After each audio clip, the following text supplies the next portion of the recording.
Hello everyone, welcome to my channel. ನಾನಿವತ್ತು ಬೇಬಿಗೆ vegetable khichdi ಮಾಡೋಣ ಡಿನ್ನರ್ಗೆ ಅಂತ ಅಂದ್ಕೊಂಡಿದ್ದೀನಿ. ಅದು ಹೇಗೆ ಮಾಡೋದು ಅಂತ ನೋಡ್ಕೊಂಬರೋಣ. ವೆಜಿಟೇಬಲ್ಸ್ನ ಕಟ್ ಮಾಡಿ ಇಟ್ಕೊಂಡಿದ್ದೀನಿ, ಮತ್ತು ಒಂದು ಟೊಮ್ಯಾಟೊ, ಒಂದು ಈರುಳ್ಳಿ, ಒಂದು ಬೆಳ್ಳುಳ್ಳಿನ ಹೆಚ್ಚಿಟ್ಕೊಂಡಿದ್ದೀನಿ ಸಣ್ಣದಾಗಿ, ಮತ್ತು ಬೇ ಲೀವ್ಸ್ ತೊಗೊಂಡಿದ್ದೀನಿ, coriander powder, turmeric powder, chilli powder ಮತ್ತು ಸಾಲ್ಟ್ ತೊಗೊಂಡಿದ್ದೀನಿ. ಒಂದು ಕಪ್ ಆಗೋಷ್ಟು ರೈಸ್ ಮತ್ತು 1/4 ಕಪ್ ಹೆಸರು ಬೇಳೆನ ವಾಶ್ ಮಾಡಿ ಇಟ್ಕೊಂಡಿದ್ದೀನಿ. ಈಗ ಸ್ಟವ್ ಮೇಲೆ ಒಂದು ಕುಕ್ಕರ್ ಇಟ್ಕೊಂಡು ಅದು ಬಿಸಿ ಆದಮೇಲೆ 2 ಟೇಬಲ್ ಸ್ಪೂನ್ನಷ್ಟು ತುಪ್ಪ ಹಾಕೋಣ. ಈ ರೆಸಿಪಿನ ನೀವು ಬೆಳಗ್ಗೆ ಬ್ರೇಕ್ಫಾಸ್ಟ್ಗೆ ಮಾಡ್ಕೋಬೋದು, ಮಧ್ಯಾಹ್ನ ಲಂಚ್ಗೂ ಮಾಡ್ಕೋಬೋದು, ರಾತ್ರಿ ಡಿನ್ನರ್ಗೂ ಯಾವಾಗಾದರೂ ಮಾಡ್ಕೋಬೋದು. ಈ ಥರ ಕಿಚಡಿ ಮಾಡಿಕೊಟ್ರೆ ಅದರಲ್ಲಿ ವೆಜಿಟೇಬಲ್ಸ್ ಎಲ್ಲ ಆ್ಯಡ್ ಆಗಿರುತ್ತಲ್ಲ, ತುಂಬ ಚೆನ್ನಾಗಿರುತ್ತೆ. ಒಬ್ಬೊಬ್ಬರು ವೆಜಿಟೇಬಲ್ಸ್ ಇಷ್ಟಪಡದೇ ಇರೋರು ಕೂಡ ಇದೆಲ್ಲ ಈ ಥರ ಕಿಚಡಿ ಮಾಡಿಕೊಟ್ರೆ ಇಷ್ಟಪಟ್ಟು ತಿಂತಾರೆ. ನಾನಿವತ್ತು ಬೇಬಿಗೋಸ್ಕರ ಸ್ವಲ್ಪ ಮಾಡ್ತಾಯಿದ್ದೀನಿ. ಈರುಳ್ಳಿ ಮತ್ತು ಟೊಮ್ಯಾಟೊನ ಹಾಕಿಬಿಟ್ಟು, ಬೇ ಲೀವ್ಸು ಮತ್ತು ಹಾಕ್ಬಿಟ್ಟು, ಬೆಳ್ಳುಳ್ಳಿ ಹೆಚ್ಚಿಟ್ಕೊಂಡಿರೋ ಬೆಳ್ಳುಳ್ಳಿನ ಸಹ ಹಾಕ್ಬಿಟ್ಟು ಚೆನ್ನಾಗಿ ಫ್ರೈ ಮಾಡಬೇಕು. ಈ ಥರ ಮಾಡಬೇಕು. ಯಾಕಂದರೆ ಡೈಲಿ ನಾವು ಹೇಗೆ ಬ್ರೇಕ್ಫಾಸ್ಟಿಗೆ ಡೈಲಿ ತಿಂಡಿನ ಡಿಫ್ರೆಂಟಾಗಿ ತಿಂತೀವೋ, ಹಾಗೂ ಮಗುಗೆ ಒಂದೇ ಥರ ಡಿಶ್ನ ಆಫರ್ ಮಾಡಿದ್ರೆ ಹಠ ಮಾಡುತ್ತೆ, ತಿನ್ನೋದೇ ಇಲ್ಲ ಊಟ. ಅದಕ್ಕೋಸ್ಕರ ಈ ಥರ ಕಿಚಡಿನ ಡಿಫ್ರೆಂಟಾಗಿ ಮಾಡಿಕೊಟ್ರೆ ಇಷ್ಟಪಟ್ಟು ತಿಂತಾರೆ. ವೆಜಿಟೇಬಲ್ಸು ಕೂಡ ಹಾಗೆ ಅದ್ರ ಜೊತೆನೇ ತಿಂತಾರೆ. ಈಗ ನಾವು ವೆಜಿಟೇಬಲ್ಸ್ನ ಹಾಕೋಣ.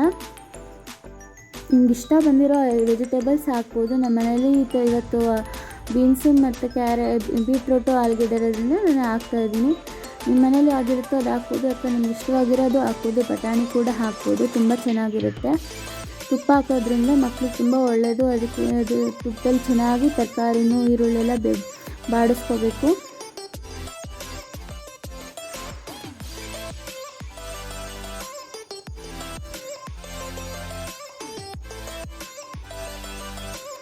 ಇದು ಚೆನ್ನಾಗಿ ಬಾಡಿಸಿದ್ಮೇಲೆ ಸ್ಪೈಸಸ್ನ ಆ್ಯಡ್ ಮಾಡಬೇಕು. Coriander powder, chilli powder, salt ಮತ್ತು ಟರ್ಮರಿಕ್ ಪೌಡರನ್ನ ಸ್ವಲ್ಪ ಹಾಕಬೇಕು. ಎಲ್ಲ ಹಾಕ್ಬಿಟ್ಟು ಚೆನ್ನಾಗಿ ಮಿಕ್ಸ್ ಮಾಡಬೇಕು.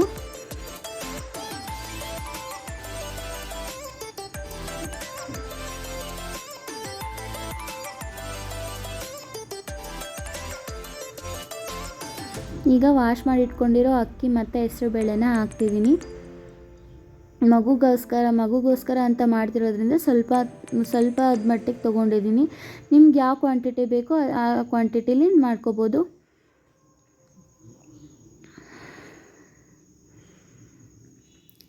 ಈಗ ನಾನು 1 ಕಪ್ ಅಕ್ಕಿ ಮತ್ತು 1/4 ಕಪ್ ಹೆಸರುಬೇಳೆ ತೊಗೊಂಡಿರೋದ್ರಿಂದ 3 ಲೋಟ ನೀರು ಹಾಕ್ತಿದ್ದೀನಿ. ಯಾಕಂದರೆ ಮಗುಗಾಗಿರೋದ್ರಿಂದ ಸ್ವಲ್ಪ ತೆಳ್ಳಗೆ ಬೇಕಾಗಿರೋದ್ರಿಂದ 3 ಗ್ಲಾಸ್ ಹಾಕ್ತಿದ್ದೀನಿ. ಅದು ಕುದಿಯೋಕ್ಕೆ ಸ್ಟಾರ್ಟ್ ಆದಮೇಲೆ ಈಗ ಲಿಡ್ ಕ್ಲೋಸ್ ಮಾಡಬೇಕು. 5ರಿಂದ 6 ವಿಷಲ್ ಆಗಬೇಕು. 5ರಿಂದ 6 ವಿಷಲ್ ಮಾಡಬೇಕು. 5 ವಿಷಲ್ ಆದ ತಕ್ಷಣ ಈ ಥರ ಆಗುತ್ತೆ ನೋಡಿ. ಈ ಥರ ಆದಮೇಲೆ ಸ್ವಲ್ಪ ಗಟ್ಟಿಯಾಗಿದೆ. ಇನ್ನು ಸ್ವಲ್ಪ ನೀರು ಹಾಕ್ಬಿಟ್ಟು ಸ್ವಲ್ಪ ತೆಳು ಮಾಡಿಕೊಂಡು ಸ್ವಲ್ಪ ಕುದಿಸ್ಬೇಕು. ಸ್ವಲ್ಪ ಕುದಿಸ್ಬಿಟ್ಟೆ ಖಾರ ಎಲ್ಲ ಚೆನ್ನಾಗಿ ಹಿಡಿಯುತ್ತೆ. ಸ್ವಲ್ಪ ಸಪ್ಪೆ ಏನಾದರೂ ಇದ್ದರೆ ಉಪ್ಪು ಟೇಸ್ಟ್ ವೈಸ್ ನೋಡಿ ಹಾಕ್ಕೊಳ್ಳಿ. ನಾನು ಇವಾಗ ಕರೆಕ್ಟಾಗಿ ಮಾಡಿದ್ದೀನಿ. ಈಗ ಒಂದು ಪ್ಲೇಟ್ಗೆ ಸರ್ವ್ ಮಾಡ್ಕೊಳ್ಳೋಣ. ಈಗ ವೆಜಿಟೇಬಲ್ ಕಿಚಡಿ ರೆಡಿ ಆಯಿತು. ಪ್ಲೇಟ್ಗೆ ಸರ್ವ್ ಮಾಡ್ತಿದ್ದೀನಿ. ಈ ರೆಸಿಪಿ ನಿಮ್ಗೆ ಯಾರ್ಯಾರಿಗೆ ಇಷ್ಟ ಆಗಿತ್ತೋ ಎಲ್ಲರೂ ಪ್ಲೀಸ್ ಲೈಕ್ ಮಾಡಿ, ಶೇರ್ ಮಾಡಿ, ಸಬ್ಸ್ಕ್ರೈಬ್ ಮಾಡಿ.